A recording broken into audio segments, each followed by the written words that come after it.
Ini menerangkan kepada kita apa? Asa itu kayu pendek.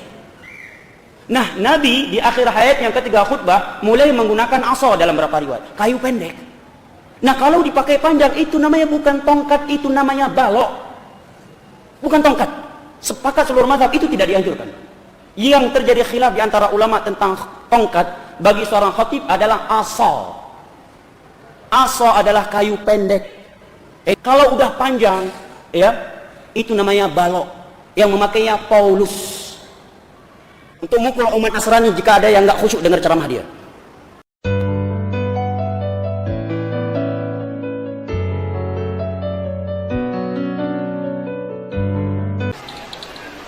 Untuk apa tongkat khotib hari Jumat? Iya juga ya.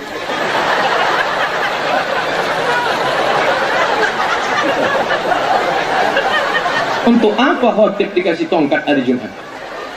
Ternyata khotib itu tangannya ngomong gini-gini.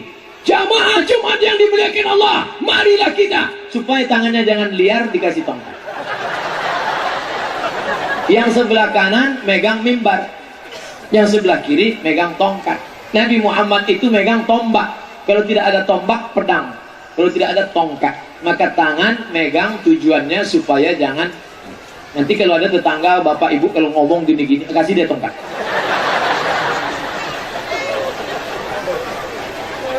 Hukum pakai tongkat hari Jumat itu apa? Sunnah, mengikut Nabi Muhammad sallallahu alaihi. Yang mau pakai silakan. Sing orang gelem ya orang popo. Ustaz Somad tergantung masjidnya. Kalau di Masjid An-Nur saya pegang. Yang di depan saya itu semua diam, takut. Kalau ngantuk juga.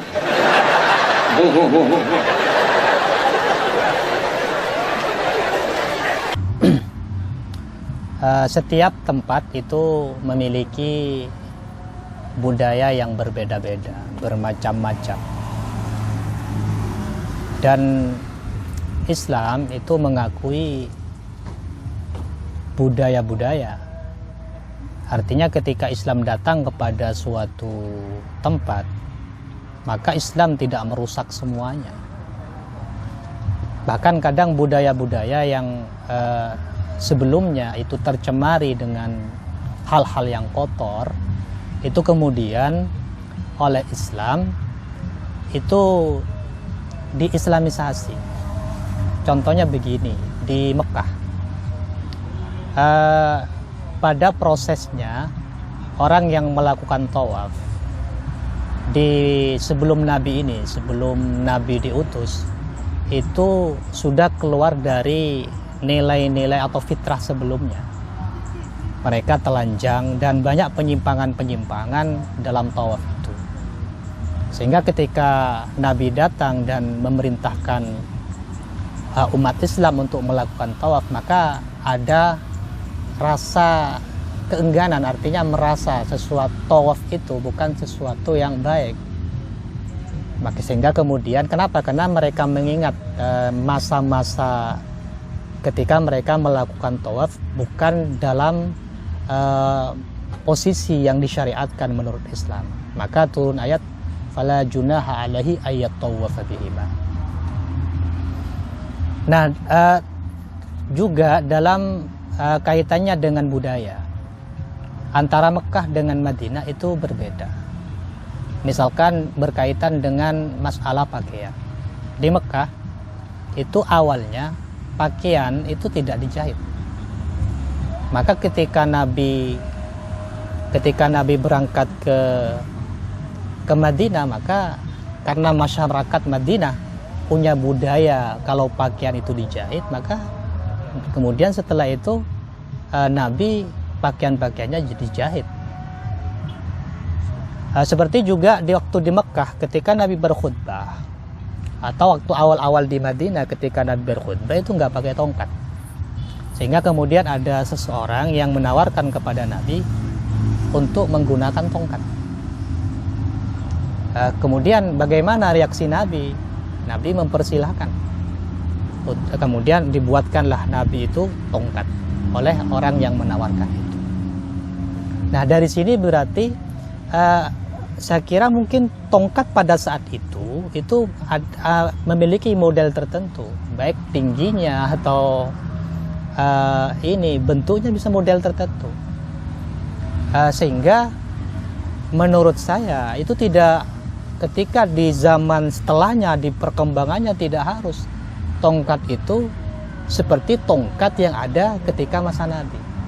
Sehingga tidak benar ketika ada yang mengatakan bahwa tongkat yang digunakan ketika khutbah di masjid-masjid kebanyakan di zaman sekarang yang itu tinggi, itu dikatakan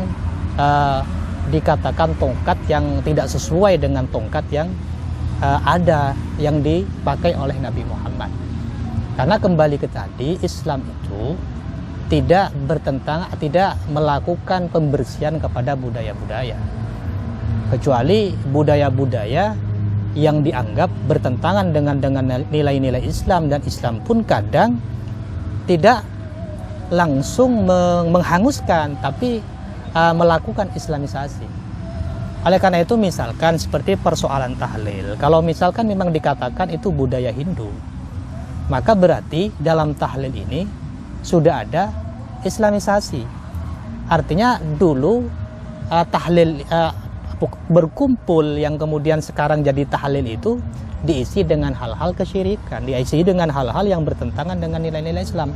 Kemudian ketika Islam datang dibawa oleh Wali Songo ke Indonesia, maka itu tidak dihanguskan, namun diisi dengan hal-hal yang positif. Nah, ini saya kira yang perlu dipahami, sehingga kita tidak sedikit-sedikit mengatakan sesuatu itu perkara yang bid'ah gara-gara itu tidak persis dengan apa yang dilakukan oleh Nabi atau digunakan oleh Nabi, termasuk persoalan tongkat ketika khutbah. Jadi saya kira seperti apapun modelnya tongkat itu, selama sifatnya itu masih tongkat, dan itu mengikuti budaya tempat masing-masing. Sehingga kalau kita memang betul-betul mau mengikuti Nabi, maka dalam persoalan tongkat, maka kita harus tahu juga dari kayu apa dan lain sebagainya.